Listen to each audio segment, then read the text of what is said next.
Our society depends on the service industry, and many workers depend on your generosity to make a living.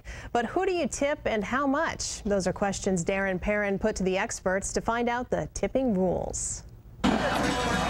When dining at a restaurant, would you like some fresh cheese? Patrons expect an enjoyable experience. Right this way. And most servers hope to provide one, because that experience typically translates into tips, the bulk of their earnings. This is their income. A tipped employee's minimum wage is, anywhere from $3.70 to $3.80. It certainly doesn't pay the bills. So what should you tip your server?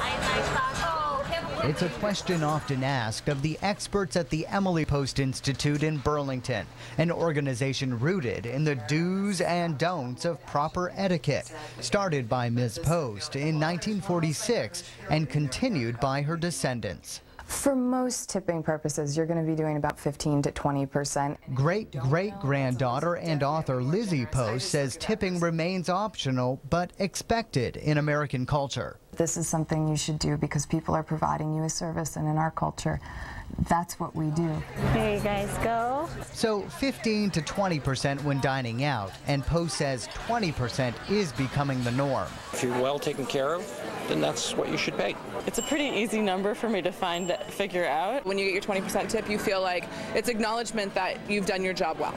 But what about bartenders who earn higher wages than servers? The general rule, 10 to 15%. Never less than $1, though.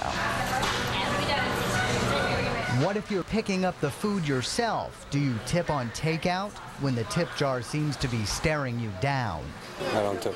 When you're going to get a cup of coffee and there's a tip jar there, I look at it and go, I don't know. That is completely up to you whether you put your change or an extra dollar in it. It's not necessary since employees receive a steady paycheck, but $1 is perfectly acceptable on any order and much appreciated, according to the workers at the counter who tend to split the pot. And what about your stylist? Etiquette experts say it's also a tipped service. Oh, I always tip, at least 20%. And she's right on the money, about 20% again, unless your stylist is also the owner. This person profits off of the salon as a whole and as a company, and so you don't kind of need to go the extra mile and give them a tip on top of it. Plan to pay a bit extra for overnight stays. Tipping housekeeping at hotels, motels, and inns is expected.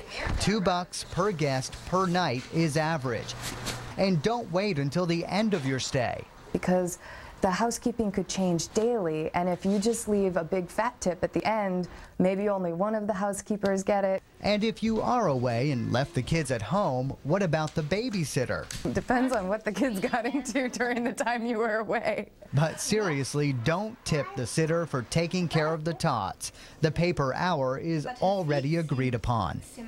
So what if you get poor service? Say if you're at a restaurant, Post says put your mouth where your money isn't. If it's so bad that you plan to undertip, tell management why so they can correct the problem. And if the food is bad, remember it's not the server's fault. Again, 15 to 20% is a good tipping rule to follow for most services, and just a couple of bucks is fine for taxi cab drivers, sky cabs, or pizza deliveries. The tipping rules change around the holidays. That's when Post says you should bump your average tip up to 25% or so. And if you don't know who or how much to tip, just ask. Post says that's perfectly acceptable etiquette. Kristen. Thank you, Darren.